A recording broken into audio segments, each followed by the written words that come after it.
آمن الرسول بما أنزل إليه من ربه والمؤمنون كل آمن بالله وملائكته وكتبه ورسله لا نفرق بين أحد من رسله وقالوا سمعنا وأطعنا غفرانك ربنا وإليك المصير. لا يكلف الله نفسا إلا وسعها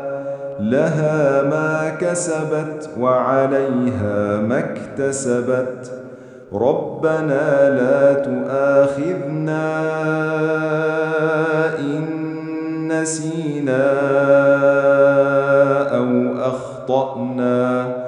ربنا ولا تحمل علينا إصرا كما حملته على الذين من قبلنا ربنا ولا تحملنا ما لا طاقة لنا به واعف عنا واغفر لنا وارحمنا أنت مولانا فانصرنا على القوم الكافرين.